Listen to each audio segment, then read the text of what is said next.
Make It Right, the manufacturing podcast. Manufacturing is going through another transformation with Industry 4.0, artificial intelligence, and blockchain all bringing a focus on better, faster, cheaper, and less waste. This week on the Make It Right podcast, we're going to shift focus and talk with Dr. Adam Malofsky, whose life focuses upon materials and manufacturing trends and opportunity identification, followed by evaluation, assessment, and finally, looking at where logical venture creation through to commercialization can happen. Adam is a 25-year veteran of the performance chemicals, polymers, and materials industry, and he's held numerous leadership positions in a variety of startup opportunities, both private and within corporate America. He's known for identifying white space opportunities and then employing practical, high-speed, value-oriented development strategies that frequently allow for the successful commercialization of new technology platforms, not simply evolutionary improvements. With 10 plus ventures both independently and within corporate worlds, completed or in progress, and dozens of new materials and manufacturing products and methods commercialized, Adam thoroughly enjoys it when someone says it's impossible, and then he proves that it is indeed possible. Adam is the CEO or the managing director at Elements, and he's going to talk to us about what I think sounds like some pretty heady stuff, but he says all of this has been proven and can be done. So welcome to the show, Adam. Hi, that was a long one. Hi, I'm just a guy. I hope you didn't walk away and come back. No. Yeah. I always have to say, my wife should hear that, but anyway. There you go. Happy to be here. I'm glad to have you here because I think we're going to have a really interesting conversation talking about things I don't think we've likely ever discussed on the Make It Right podcast before. So can you explain how open innovation, adaptive innovation, and transformational innovation differ, and then how they all link together? Sure. I look at open innovation, and I think innovation as a buzzword has been used, abused, thrown in the garbage, pulled out again, stretched, painted different colors. And when someone starts to telling me about their innovative hamburger, I start to get really disappointed in the world. Open innovation for us is really like the wanted pages, right? It's like, hey, look, I've got a piece of an engine. I got an old lawnmower. I got a new lawnmower. I've got stuff. Hey, does anyone want to try to use this?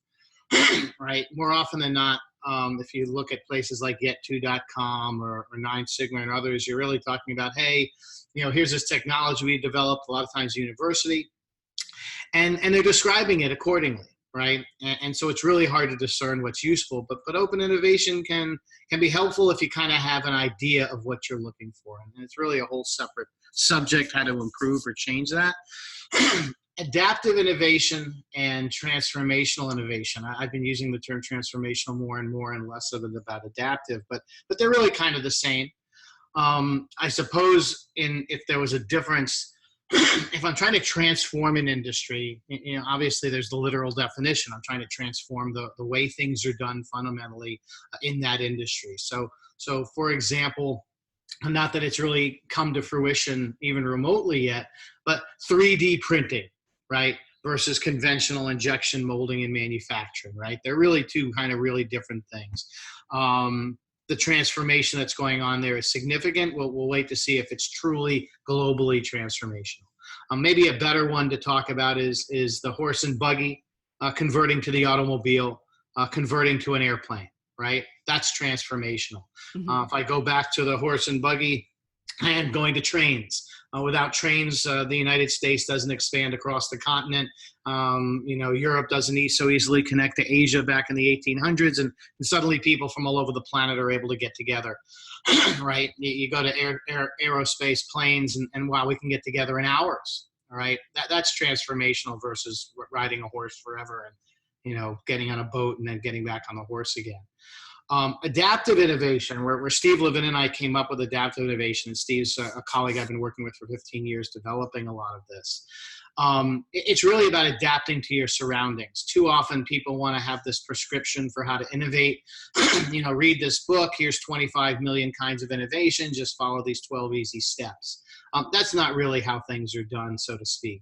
When we look at adaptive, what we find is that through history, through time, but also through pairs of people, 3 different people, 100 different people, from moment in time to moment in time, the way you need to interact, talk, walk, do all the things you do changes. And so for us, adaptive innovation is about conducting or reaching to transformation by understanding that everyone's different. Every company is different. Every organization is different. Every pair of people is different. And so it's important to really talk about innovation surrounded by principles of innovating, and then to worry about all the appropriate tools, methods, approaches that one might use, the 25 million kinds of innovation maybe, based upon what that particular group of folks finds to be the best way to work for them. So as opposed to prescribing and saying, this is how it's done, it's better to say, look, different groups of people can figure out what's best for them. And that's adaptive. Does that make sense? Yeah, actually, that makes it super clear. So then how are you measuring results on that? I always love when people talk about measuring results, right? And they measure patents, or they measure, all these little things, how many things went through some filtered process or some stage gate thing or God knows what. And we sit there and see, there's only really one measure of successful innovation. And it's really, are you making any money? That's really it. If I go to a venture capital group and they're starting ventures, did they exit? Did they make money? Do we have revenue? Are we doing it profitably? Do we have large margins? Are we transforming the way people live, essentially, in the end? So if it's a company, they're trying to make money. They're cutting costs, enhancing revenue, enhancing margins. If it's a person, we get a little simpler, and we think it actually applies to companies. And that's the nature of time. What do we wish we had more of? Either more time or better quality time, or both. And when you look at an innovation, if you don't find yourself somehow improving the nature of time, more often than not by a pretty good order of magnitude, you're not innovating. You may want to say you're innovating, and it may sound good in a commercial or an ad or something like that. They sound good talking to investors, but the bottom line is you're probably doing something incremental. So for us, the way we measure things is just bottom line results. Because everything else, the problem with a process in and of itself versus, again, principles, is that the act of measuring things becomes the end, right? Mm-hmm. We filed 350 patents this year. We have 25 different startups. We have 62 different research and development programs. We hired 52 more PhDs. None of those things gets to the bottom line, right? Because I could have thousands of patents like a lot of companies do, a lot of universities do, government institutions do, and not one of them was ever commercialized. They're just right in the proverbial heap or pile somewhere. And so we always tell folks, what do you want to get out of this? And usually if it's the CEO, the board, the owner of the company, the investor, they're measuring it in only one way. Am I making money? Am I impacting companies or people's lives in such a way that that money I'm making will also persist for a long period of time? That's simple. Yeah. Wow, the fog just lifted. How did that happen? Yeah, that makes perfect sense, right?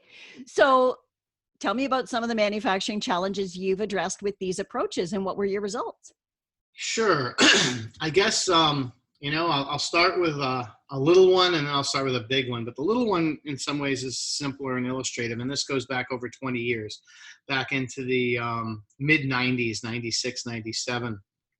And we had just formed ABM Associates. I was working with my dad, and he got a call from a company called Diodario, and they make musical instrument strings. I believe they're the largest in the world. They're located out on Long Island, and they had essentially gotten a little form letter in the mail, and the little form letter was for the resins they use to make their strings. So musical instrument strings are a complex winding and held together with a resin. And as it turned out, I'm oversimplifying the story here, but the automotive industry used 99.9% of this stuff, decided they didn't need it, And so they got a form letter that said, dear Diodario, we won't make this anymore. You're screwed. Wow. That's not fun. And obviously that wasn't the intent by the company making the stuff, right? But when we went in, and they basically just wanted something very straightforward. Can we get this? Can we get a new resin? Can we get something replaced? We got to get back online. And we only have 60, 90 days of stuff left or whatever. And we said, if you're going to put in all this effort to come up with something new, why don't we see where things went wrong, if you will, and what are your fondest hopes and dreams for your company, right? What would be transformation? And they basically, went through the laundry list. Well, first, we never want to be getting a form letter again for the resin we're buying. And we were like, well, what needs to be true for that to not happen? You need to own the formulation. You don't want to be dependent upon someone else's formulas. So we want to develop something for you. And so it's the reverse. You go to a company and have it made for you, right? That would solve one big issue, and you'd never encounter that challenge ever again, in all likelihood. The other thing was, well, what do you want your strings to do? And one of the things is that, well, when they made strings way back when, it was kind of a statistical hope what strings you got. So I'm not a music player by any stretch. But how the sound dampens, whether it dampens very quickly, whether it dampens very slowly, determines the kind of music you might play, right? A sharp note, I guess, versus a muddy note. And it was kind of random what they would get in the industry. So it wasn't just them, it was everyone. And we said, well, okay, so if you could maybe dampen in a controlled manner in 5 millisecond increments or something, that would be somewhat transformative to your industry and your manufacturing. They're like, yeah, okay. We said, all right, we'll have to see what needs to be true to do that. The next one was, could you make stuff faster? Everyone wants to make things faster, right? And so we said, okay, how does that work now? And they were like, look, occasionally we can get up to 3 times faster than we do, but that's actually pretty rare. And so then we just basically sat down and walked through what we like to call an adaptive innovation, the what must be truths. And as it turned out, when we started to break up those what must be truths, it turned out that if you went out there and you looked for materials that were good at dampening sound and that you could actually control the dampening, notice I said nothing about music there. We were able to go out and find places where that was true. And it turned out it was things like on grain sacks for shipping to keep them from vibrating and sliding all over a rail car, right? Found these materials, how the products were designed, adapted them to what they were already doing for musical instrument strings, and all of a sudden they could basically tune in any dampening that they so desired on command. Simultaneously, through the cure mechanism we developed for them, we ended up in a situation where we were able to triple or more their production. All right, basically overnight. We were able to switch to a cure mechanism that didn't rely on energy-intensive systems and materials that could fail. and so we transformed basically their business, right? It only allowed them to become ever more dominant than they were before.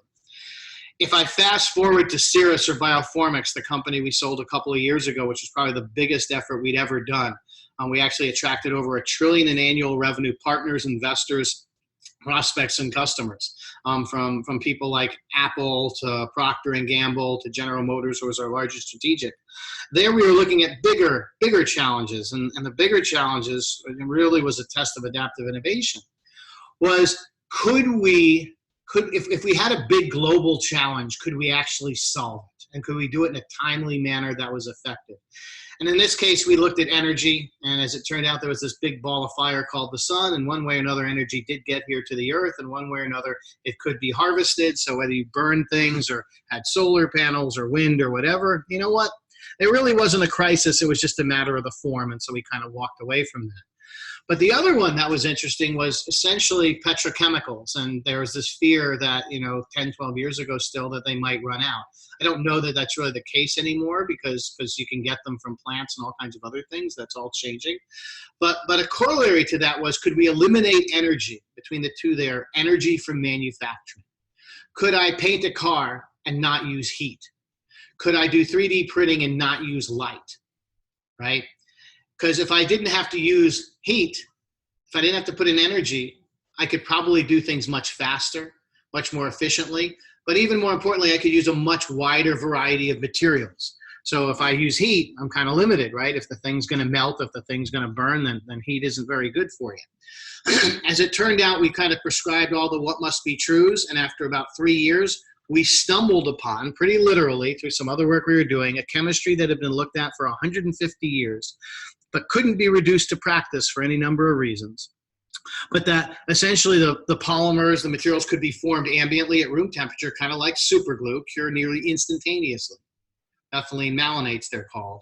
And yet simultaneously, we could infinitely vary the properties, TGs of 300 degrees C to minus 70 C, so in other words, something really hard, powerful, strong, all the way down to something super rubbery and elastomeric, and do it on command and do it on demand. In the end, we were able to prescribe all the what must be trues to solve technical problems that hadn't been solved in 150 years. We're able to solve the basic tenets of them within about 6 months. All right, the initial target we were able to solve in only about a month. And that was pretty staggering. And I got to say again, it wasn't because I'm brilliant or any of the group that we were working together that we were brilliant. My wife always tells me I'm an idiot, kind of clueless, but because we asked the right questions, framed in the right context, and then looked around for where things had been solved before. And we ended up with a technology that in the end, for someone like GM being pursued with BASF now, that's a public thing, we can paint a car standing still in less than 9 minutes with no heat, no solvent, no nothing. Wow. It fundamentally will change the way all things can be manufactured forever in ways that are far more transformative than simply something like additive manufacturing or different types of cure mechanisms. We fundamentally targeted and changed how things were made based upon what would be transformative. And that, to be honest with you, was very exciting, because it really proved out what we had spent 3 or 4 years before, kind of perfecting what adaptive innovation was, looking not only at what we were doing, because that was minor, but looking at what people like Thomas Edison had done, all the way through to Steve Jobs. What's common between those two folks is the simple fact that they looked at the business model, the ecosystem, the world around them, defined what needed to be true to achieve a transformation, and then they went around looking for it. So Edison didn't find or invent 10,000 ways or whatever it is to make a light bulb. That isn't what he did at all. Instead, what Edison did was he had a list of specifications, not just technical, but from a business standpoint, from a labor standpoint, from an end user and consumer standpoint. And he tried 10,000 ways till he found the one that made the most sense, where he had existing labor pools, didn't have to train anyone, could use existing manufacturing methods, could provide a safe and easy-to-use set of materials, where he could transform light instead of having kerosene and Rockefeller and burning down buildings, on and on and on. And that's what made Edison brilliant. And when you fast forward to Jobs, you look at the iPod, all he was doing, while he made a lot of money, was seeing just how little information could someone be provided with other than a few tactile buttons and run a device intuitively. And that eventually became things like the iPad and everything we have today, right? Really true brilliance from that standpoint. And he just looked around for everything that would allow him to meet those what must be truths. And so for us, those are some really key principles that end up surrounding innovation that I'm sure we can talk about later. That's cool.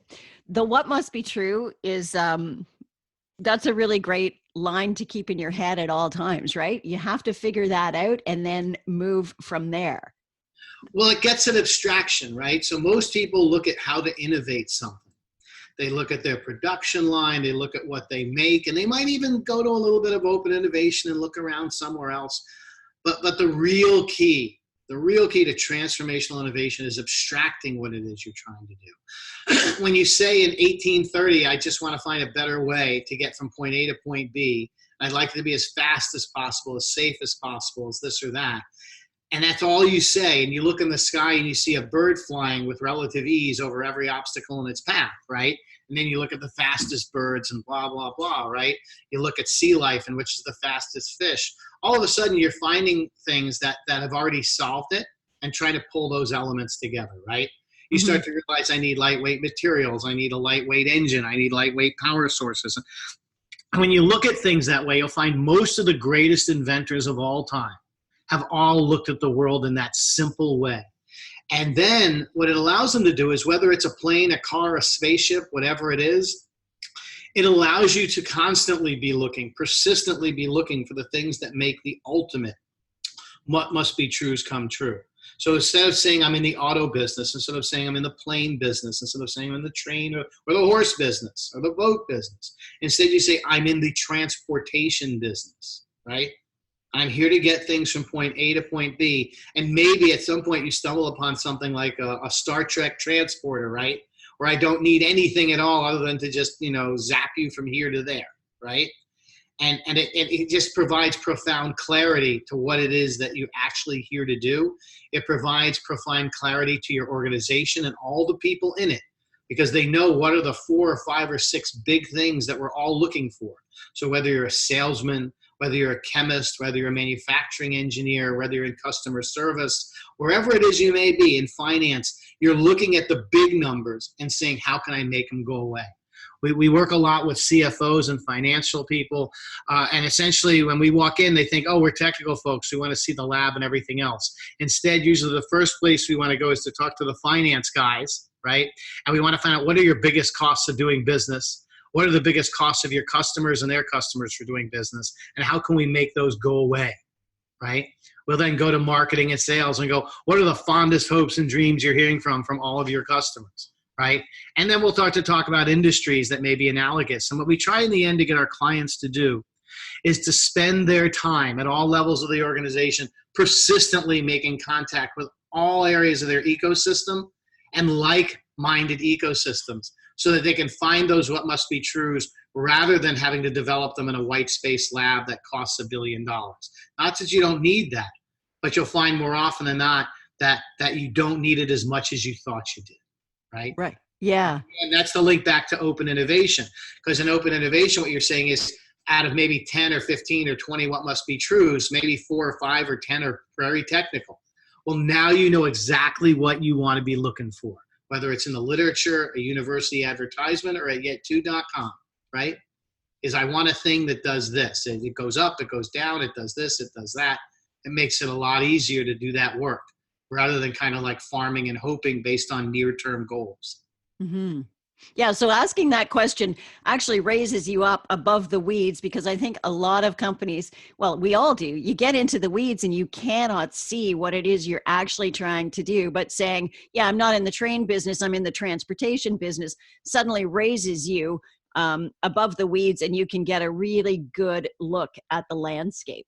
I love that. Yeah, I think it's really very, very, it's one of the principles of is simply being deeply connected on a persistent every day, every minute, every hour basis to the world you exist in, your particular ecosystem, and then a bit beyond to analogous ecosystems, to always be looking for what it is you're doing. And anyone can do that. You don't need to, quote, be an innovator. You need to be good at finding stuff. And it's leadership's job to go out there and keep saying over and over, these are the 10 things. This is where we see the world going. This is what would be powerful and game-changing to us. And those are simpler messages than showing a 20-slide deck on strategy. Yeah, yeah. So in manufacturing, it seems like it's better, faster, cheaper that people are going for, but also in manufacturing, it's waste reduction. So bring those two together for me and talk about how you approach that for a manufacturing company. Yeah, I think for manufacturing companies, it's again, I go back to the principles of what does the consumer want, and what is even more importantly the customer want, right? So if I'm making things that go into a car that get used by a consumer, I want to know, what does the consumer want in the car?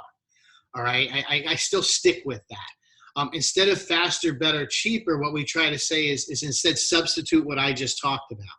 Because, faster is getting a little too abstract in a way, right?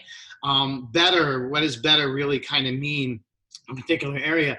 And cheaper, I would tend to say, less costly, right? Which is kind of implied by the faster thing. I think what we would tend to kind of come together with is to say, in a manufacturing, people want to do things. They want to do it in a lot of ways for less money. They want to do it safely. They want to do it faster. Okay. And what does that mean? It really translates into something different, which is if I eliminate energy from manufacturing, which is a far simpler thing to say, it means I'm probably doing things at lower temperatures or ambiently. right? Mm-hmm. It means I can now use lots of other materials that, because they don't need to be heat resistant, they are going to tend by default to be less costly, right? Mm-hmm. That one simple thing in manufacturing is where we probably spend 85% of our time. And more often than not, when we're not using heat, because heat takes time to put into a thing, we usually end up with faster, right?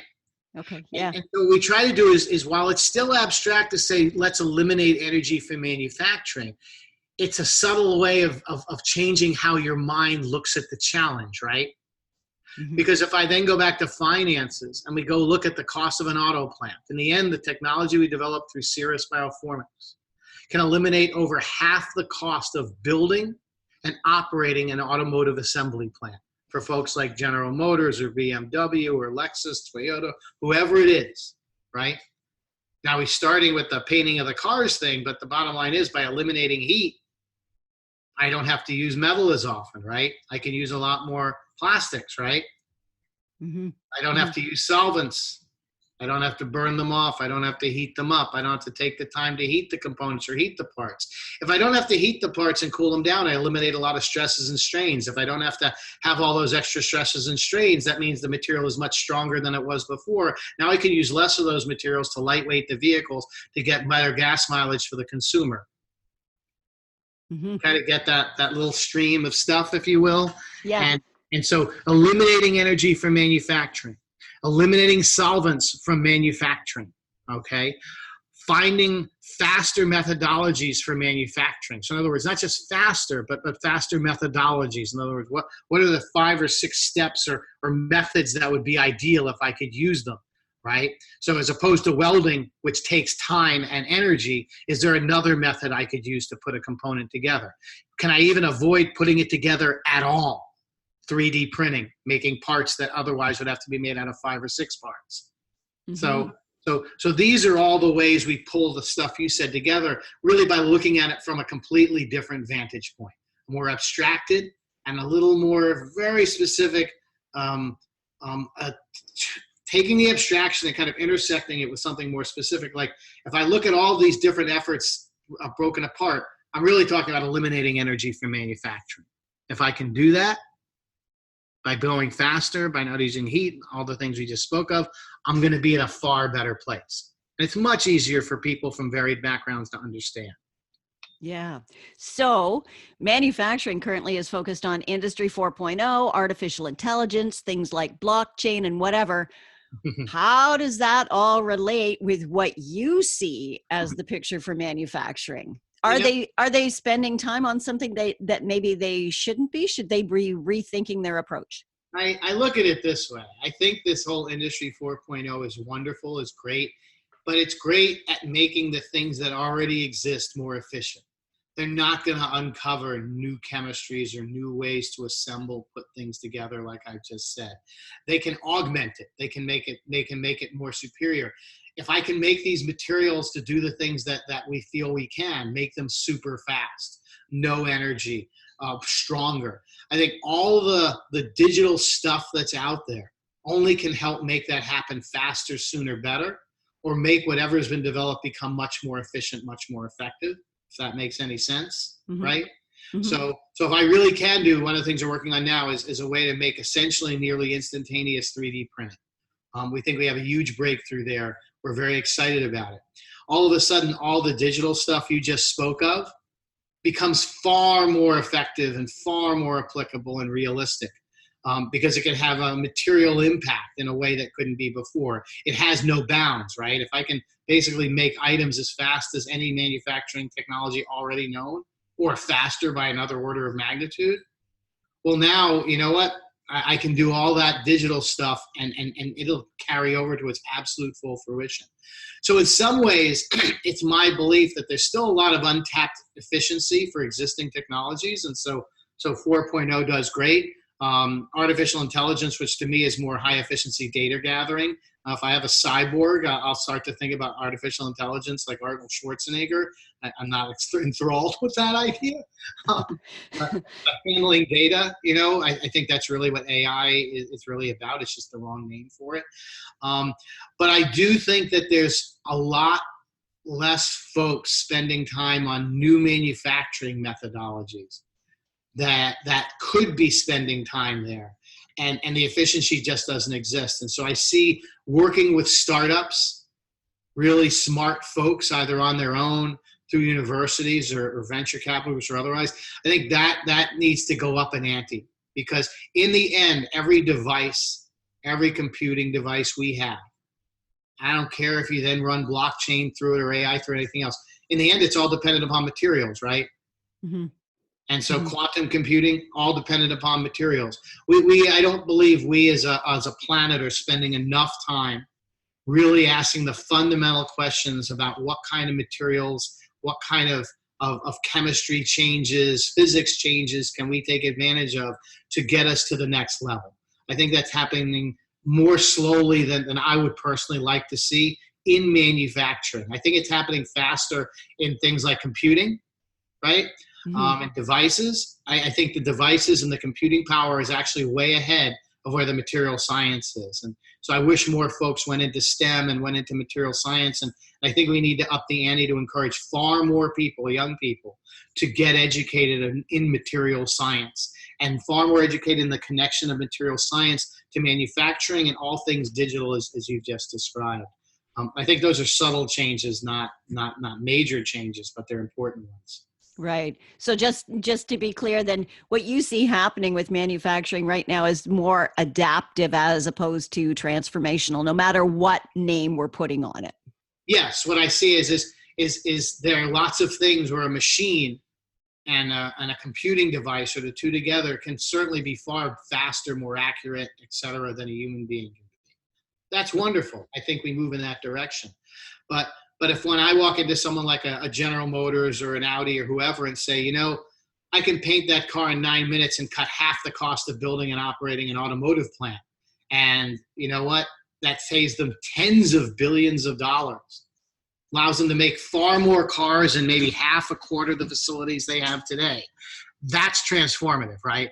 That just changes. Everything else is about, can I do this 5% faster, 1% faster? That's not the same as making something 10 times faster, right? Mm-hmm. And so I think there's missed opportunities. I think it's almost like a foil that while all these things are great, I'm not saying they're not great, one can spend a huge amount of money and time on the digital world, on all of the aspects of it, and feel good that I'm doing something significant. But you're subtly blinded that if one person out there, just one company, figures out how to do something that essentially obliterates what you're able to do by going 10 times faster, 10 times less cost, you're in a lot of trouble, right? I mean, that's not a good situation to find yourself in.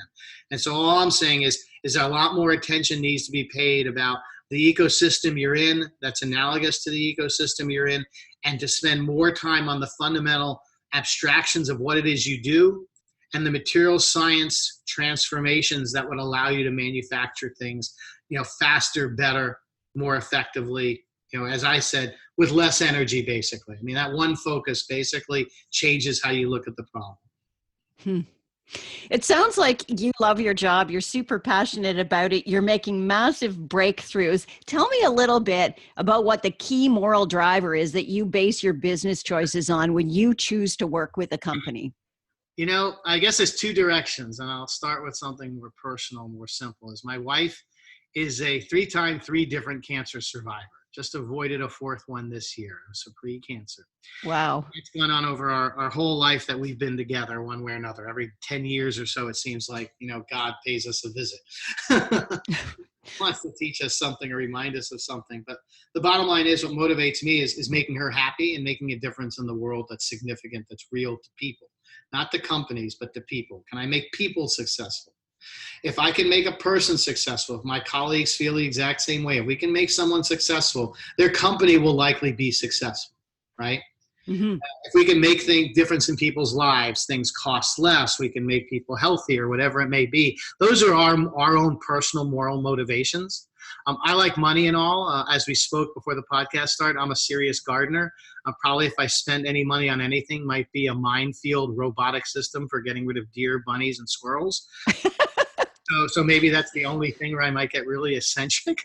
You have to get rid of them safely, though. Yeah. But on the moral side, when we look at a company, we want a company that is in of itself, has a culture that's extremely, I don't want to use the word loyal, but fair in its treatment of its employees, of its suppliers, of its customers and their customers, that has them in their mindset. Because you can't do this persistent ecosystem stuff if you have more of an adversarial attitude with any element of your ecosystem. And so we've had clients that we have said no to that are very big companies. And the no has been, look, we just don't think that the culture that you have in place as it stands at this moment in time will allow us to engage in a way that will deliver the transformation you're looking for. We have no problems working independently and come across things that might be useful to you, bringing them to you. That's great. But boy, we want to see a moral imperative. And the moral imperative has to be authentic. It can't be false. And I don't mean authentic and not like, wow, we really believe. There's a lot of stuff going on that's far too political, that's far too pandering from a market standpoint. Social justice is one of the big terms today, right?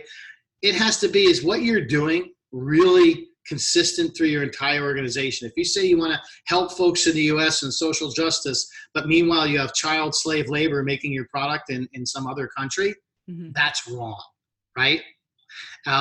If you're saying you want to help out with trash and ocean plastics and blah, blah, blah, I comment about this a lot on LinkedIn, but you're actually shipping things to other countries, I'm sorry, that's not a good thing to be doing, right?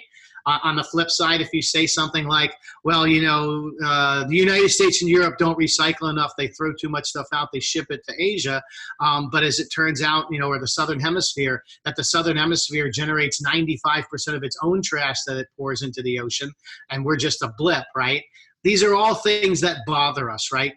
And not just from an authenticity standpoint or a moral standpoint, but it gets then back to the business model.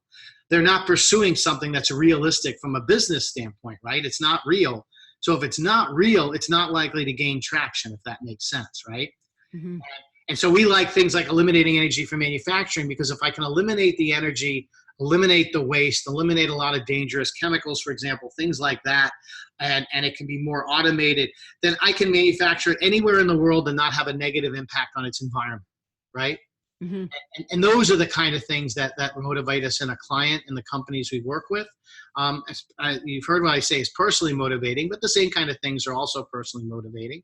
We're very active in trying to develop right now whole classes of other medical materials. One of the things that came out of Cirrus Bioformics is probably the most infinitely variable medical polymer platform known to exist again. And that's exciting, right? Because it can lead to saving hundreds of millions of lives long term, if not more. Right? Transform medicine. At least if you drop dead and I had no money and my garden got all eaten, at least I have that in my head, that I and my colleagues and all the clients, the good folks we work with, are trying to do good. That was a long-winded answer. I apologize.